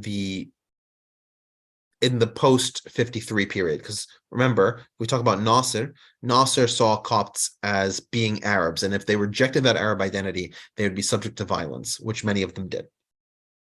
They rejected the Arab identity. In the Sadat period, there was the instantiation of these systemic issues that would continue during the Mubarak period. And then, of course, as I said, the Muslim Brotherhood period was the most clear violence, and Sisi sort of brought calm back without changing many of the systemic factors. So a lot of Copts have sort of come to the view that their future is outside of Egypt rather than in it if they want to have a meaningful life. But of course, that runs roughshod into the entire identity of being a Copt, right? The term Copt comes from Qibt, which was the old way of saying Egypt. So they are the Egyptians. And so for them, it's very hard for them to leave, just from an ideological perspective. And that's where the real strain is in the population today, is how to be Egyptian with a government that doesn't really recognize them as Egyptian. Thank you, Richard. That was excellent. I actually have a friend, Imad, and he was saying that one time he was dating, the Muslim. Obviously, I lived in Egypt and dated a Muslim girl, and if they would have been anywhere, found out that they had any kind of liaison relations, then he actually was faced an execution or long-term imprisonment. Which is like an unbelievable thing to hear. I came from a Muslim country. Obviously it was initially non-religious Muslim country, but I've never heard of anything like this. I don't know if there's an actual law that would forbid relations between Copts and Muslims, but it wouldn't be possible for them to recognize their union in any way, because Egyptian domestic law is Sharia. One of the things, and I've tried to avoid, I try to avoid going into intense legal discussions in the Islamic world in these presentations, because I don't think that people are as interested in the law as I am. But one of the things that you typically find, even in secular republics like Egypt is in the Arab world, is that domestic law, trust in the states, and crime to a certain degree are laws that are almost always Sharia. They're not secular law. And so because of this, the Egyptian Al-Azhar University, which is the source of a lot of Sunni law and jurisprudence, but especially as it applies to Egypt because it's based in Cairo, has dramatic amounts of weight in terms of how Egyptian religious policy is contoured, especially as affects those three branches of law: domestic, trust and estates, and crime. So, for example, Egyptians on their identity card, it states their religion. If you are of two differing religions, there is no one to marry you because the Muslims won't marry and the Christians won't marry. Now, it is the case that if it was a Muslim man and a Christian woman, Muslims are willing to marry and grace that union as legitimate because Muslim men are allowed to marry Christian women according to Islam. Muslim women are not allowed to marry Christian men. And so that marriage, the one that you described from your friend Imad, would be exactly this sort of scenario. So it wouldn't be legally recognizable. That's number one. Number two, I don't know where he comes from in Egypt, but especially if you're talking about people who come from middle or lower classes in the urban context, or come from just rural areas where it's just endemically poor, those areas tend to be very religious. And even if people won't go to mosque and pray, they will take violent action against people who seem to be violating the religion at such a fundamental core as marrying somebody outside of the religious group. And so he may have been subject to violence if they're from the family that the Egyptian state wouldn't pursue. One of the issues, I don't know the specific laws in Egypt, but I know in several of the other Arab countries that on this particular issue, is that if you have an honor dispute where the family could be subject to shame, the violent actions that the family members take in response to that shame are attenuated from the sentencing perspective. So what does that mean? That means if I kill Sam because I don't like Sam for whatever reason, right? Let's say I get 15 years to life in prison.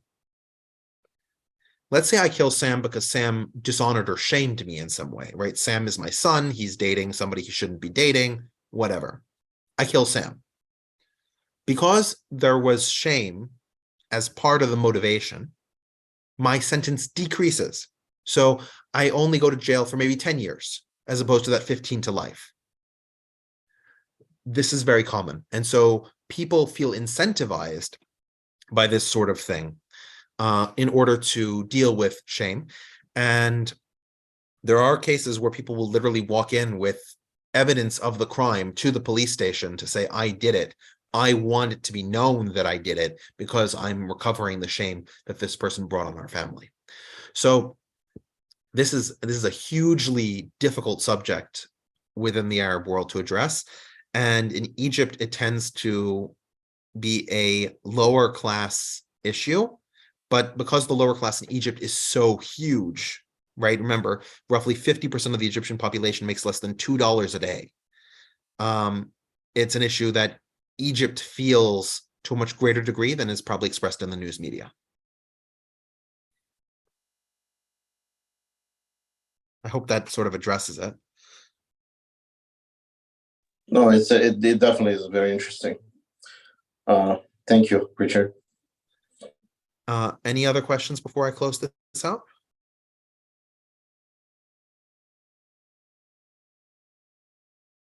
All right, then. Thank you, everybody, for coming.